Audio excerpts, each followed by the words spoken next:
Research shows that the egg retrieval as well as the embryo transfer belong to the highest stressors that someone can experience during an IVF journey.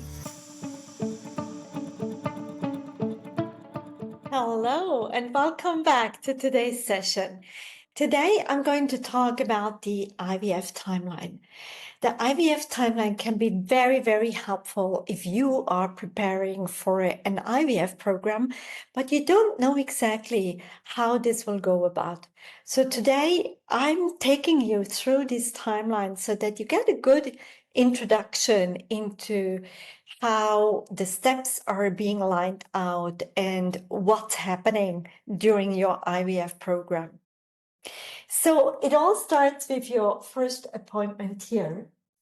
Your very first appointment is with your IVF doctor.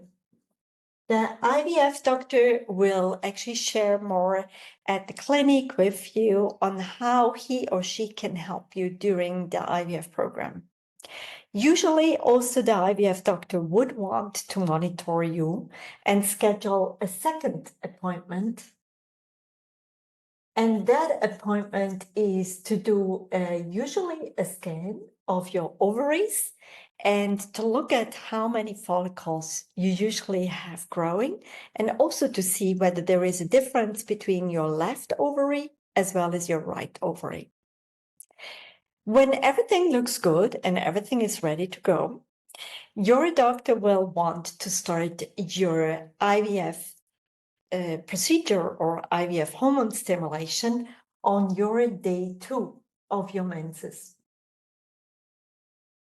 So usually the start will be aligned with your menses, which means that you would give a call to your doctor's clinic on day 1 as soon as your menses have arrived, and then you will start to inject yourself with those hormones that are called FSH, follicle stimulating hormones. This will be done for a period of approximately 10 to 12 days. During those 10 to 12 days, you will be asked to do hormones injections. Your doctor will advise you exactly to how much the quantity will be and how to manage those injections. Nurses are usually very, very helpful, and they are all here to show you on how to do it. For those that are in very close contact with the doctor, you may, or the doctor may want to see you on day 5, as well as on day 7 and on day 9. And this is simply to monitor the progress of follicles that are growing and to see how you're responding to the hormones. On day 9, this is when your doctor will decide on which day the procedure will take place to do the egg retrieval. Egg retrieval is usually the day where also not only the woman goes into the clinic to retrieve the eggs, but also where the man would actually provide a sample of the sperms so that the IVF laboratory would have the eggs and the sperms available for fertilization. Fertilization is done on that same day, and that is simply after doing a washing of your sperms as well as preparation of the eggs. So if you're scheduled to go in early morning for your procedure here of the egg retrieval, your eggs and sperms will be fertilized in the afternoon by the team of embryologists. After that, we consider that to be day 0, which means this would be your day 0. And then is a waiting time, and that depends on the clinic's fertilization process, whether they are actually freezing eggs on day 2 or transferring eggs on day 2, or whether they do it on day 3, or whether they wait until day 5. There is no right or wrong. There is different philosophies to that, of course. And your clinic or the embryologist or your IVF doctor will advise you exactly on what their procedures are.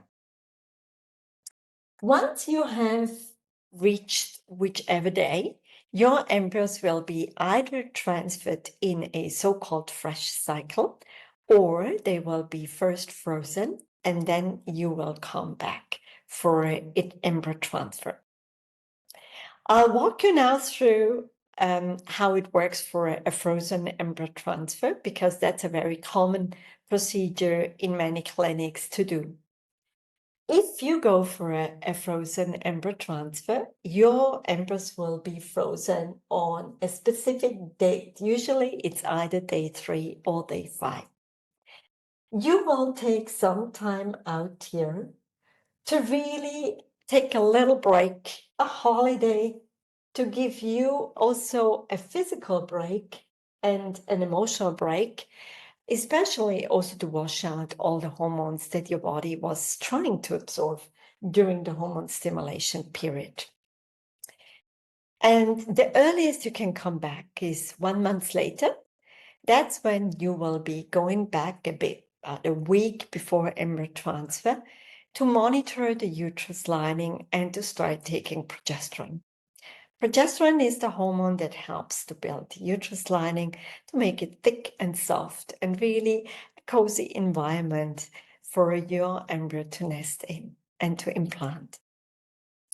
Once the doctor is giving all the thumbs up for your embryo procedure to take place, you will be asked to come back. We call this the frozen embryo transfer, in short FET. And that's when you will go through the procedure of the frozen embryo transfer. It usually takes only like 5 to maximum 10 minutes to transfer the embryo back into uterus. Now, after that will be the time where you will need to wait for 2 weeks. Those 2 weeks can sometimes be a little bit a mixture of emotions, because finally the procedure is over and finally you feel really, really relieved that everything went so well. On the other hand, there is also sometimes a little bit of that buildup that we can see towards the time when you are asked to come back for a pregnancy test. The pregnancy test is usually done with a blood sample. So the doctor will want to take some blood from you and send it into the laboratory to check whether there is the pregnancy hormones visible, and if yes, how much it is. And that will actually confirm whether or not there is a pregnancy detected. Now, if we all look at the emotional journey of an IVF during this time here, I would say to be maybe a little bit more mindful around certain days. So research shows that the egg retrieval as well as the embryo transfer belong to the highest stressors that someone can experience during an IVF journey. It doesn't mean that this will occur to you as well. The only thing that I'm trying to convey here to you is that this is a time where you may want to just add up certain things that are just doing you good, that are helping you to feel well balanced, that are helping you to feel in a good place. So especially during the hormonal injections and around egg retrieval, as well as during embryo transfer and the 2 weeks after that, this is where I would highly and strongly advise you to do many, many good things. So all the activities that help you to feel good, or journaling, or gratitude, or breathing, or going out with some friends and having a nice, lovely dinner, or spending time with people that you really like, that you feel when you are surrounded by them, you're just filled with so much kindness and good energy. So all the things that are helping you to feel that you are in a good place are the right things to do during these times over here that I mentioned here. So stay tuned. We will follow up with some more strategies in the coming podcasts. This is just to give you an overview. And I'm seeing right now, it can be a little bit overwhelming, but please take it step by step. Don't jump into the future right away. Stay in the present with each of these steps here. Wishing you all the best. And if you have questions, please reach out to us in the comments or email or however you find it the easiest for you. Thank you for joining me on this episode of the Fertility Counsellor podcast. Remember, you are not alone on this journey. If you need support or have any questions, reach out to us via email at inquiries@counselingconnects.com. Don't forget to follow us on social media at Fertility Connects. We'd love to hear from you. If you want to learn more about us and the services we offer, head to www.fertilityconnects.com. And if you're looking for support beyond fertility, visit www.counselingconnects.com. Take care, and we'll see you in the next episode.